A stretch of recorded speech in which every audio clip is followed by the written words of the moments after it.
জাহান্নামের অবস্থা এত ভয়ঙ্কর হবে, জাহান্নামের ভেতরে লক্ষ লক্ষ কোটি কোটি কাফির মুশরিককে দেওয়ার পরেও জাহান্নাম বলবে হাল মিন মাজিদ, আরো আছে নাকি, আরো দাও। কোটি কোটি কাফেরের দল, মুশরিকের দল, সীমা লঙ্ঘনকারী দল, তাদেরকে যখন জাহান্নামে ফেলা হবে, বড় বড় পাথর খণ্ড জাহান্নামে ফেলা হবে, তারপরও জাহান্নাম বলবে হাল মিন মাজিদ, আরো আছে নাকি, দাও, আরো দাও, আরো দাও। আমার ক্ষুধা নিবারণ হয় নাই। জাহান্নামে তো উত্তপ্ত হবে, জ্বলন্ত হবে, ভয়ঙ্কর হবে। জাহান্নামের এক অংশ আরেক অংশকে খেয়ে ফেলবে। আল্লাহু আকবার। ফেরেশতারাও টালমাটাল হয়ে যাবে। জাহান্নামের রক্ষী ফেরেশতারা কি করবে তারা নিজেরাও বুঝতে পারবে না। কোটি কোটি মুশরিক কাফেরদেরকে জাহান্নামে নিক্ষেপ করার পরেও জাহান্নাম ঠান্ডা হবে না, শান্ত হবে না, বলবে হাল মিন মাজিদ, আরো আছে নাকি, আরো দাও। তখন আল্লাহ তাআলার কুদরতি পা জাহান্নামের ভেতরে ঢুকিয়ে দিবেন। সুবহানাল্লাহ পড়তে পারলেন না মজা করে? কোনো কিছুতেই যখন জাহান্নামকে শান্ত করা যায় না, আল্লাহ তাআলা তার কুদরতি পা জাহান্নামে ঢুকিয়ে দিবেন। দেয়ার সাথে সাথে জাহান্নাম থেকে আওয়াজ আসবে, কত কত বিইজ্জাতিকা ওয়া বিকদরিক, আল্লাহ বিইজ্জাতিকা ওয়া বিকারমিক, আল্লাহ আপনার ইজ্জতের কসম, যথেষ্ট হয়েছে, এনাফ এনাফ, আর লাগবে না। সুবহানাল্লাহ বলেন। ওই ভয়ঙ্কর জাহান্নামে আমরা যেতে চাই কেউ?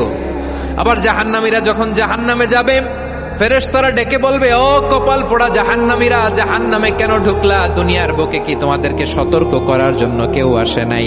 কুল্লামা উলকিয়া ফিহা ফাওজুন সাআলাহুম খাযানাতুহা আলাম ইয়াতিকুম নাযীর। সুবহানাল্লাহ পড়েন।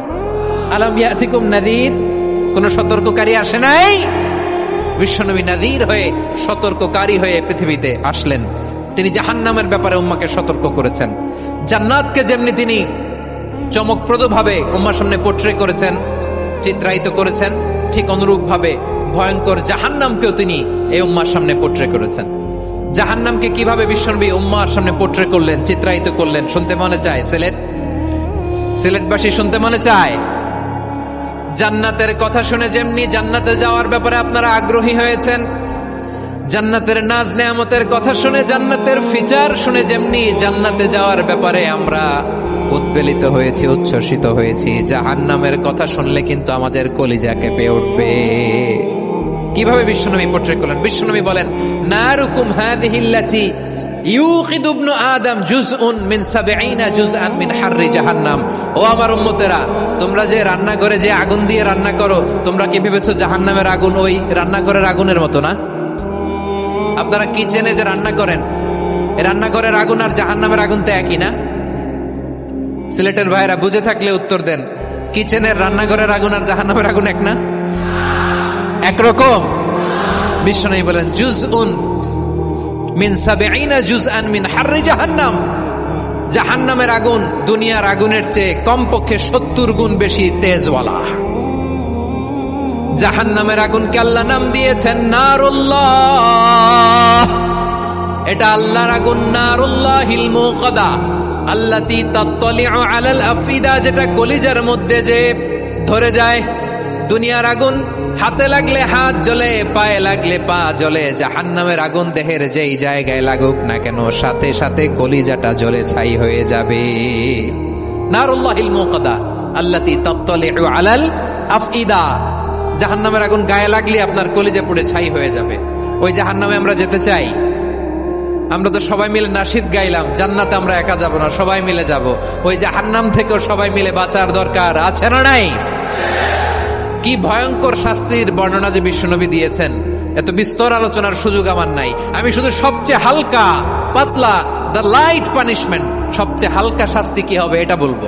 বিশ্বনবী বলেন, ইন্না আহওয়ানা আহলিন নারি আযাবান ইয়াউমাল কিয়ামাতি লারাজুলুন তুদাউ ফি আখমাসি কদামাইহি জামরাতান ইয়াগলি মিনহুমা দিমাগু। জাহান্নামের সবচেয়ে হালকা আযাব কি হবে শোনো। সবচেয়ে ভারী না হালকা? সবাই বলুন, জাহান্নামের সবচেয়ে কঠিন আযাব না হালকা? জাহান্নামের সবচাইতে হালকা আযাব হলো ওই ব্যক্তির আযাব যার পায়ে দুটো জাহান্নামের আগুনের জুতা পরিয়ে দেয়া হবে। ওই আগুনের উত্তাপে তার মাথার মগজগুলো ভাতের মারের মতো টপ টপ টপ টপ করে বেয়ে বেয়ে পড়বে। নাউজুবিল্লাহ পড়বেন না? আচ্ছা প্রিয় সিলেট, আওয়াজ করে বলেন, এইটা যদি সবচেয়ে লাইট পানিশমেন্ট হয়, সবচেয়ে হালকা পাতলা সহনীয় আযাব যদি হয়, তাহলে ভয়ঙ্কর তোমার আযাবের কি অবস্থা হবে? আমরা কি ওই জাহান্নামে যেতে চাই? জাহান্নামের অবস্থা এত ভয়ঙ্কর হবে, জাহান্নামের ভেতরে লক্ষ লক্ষ কোটি কোটি কাফির মুশরিককে দেওয়ার পরেও জাহান্নাম বলবে হাল মিন মাজিদ, আরো আছে নাকি, আরো দাও।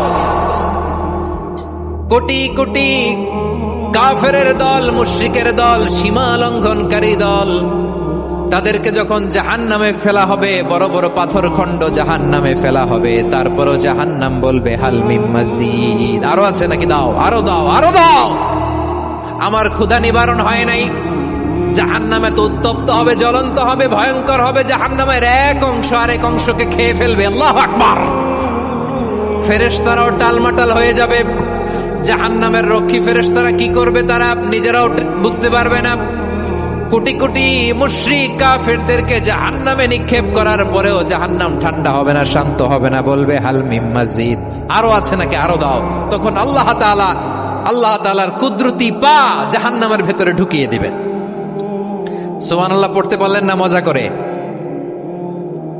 কোনো কিছুতেই যখন জাহান্নামকে শান্ত করা যায় না, আল্লাহ তাআলা তার কুদরতি পা জাহান্নামে ঢুকিয়ে দিবেন। দেয়ার সাথে সাথে জাহান্নাম থেকে আওয়াজ আসবে, কত কত বিইজ্জাতিকা ওয়া বিকদরিক, আল্লাহ বিইজ্জাতিকা ওয়া বিকারামিক, আল্লাহ আপনার ইজ্জতের কসম, যথেষ্ট হয়েছে, এনাফ এনাফ, আর লাগবে না। সুবহানাল্লাহ বলেন।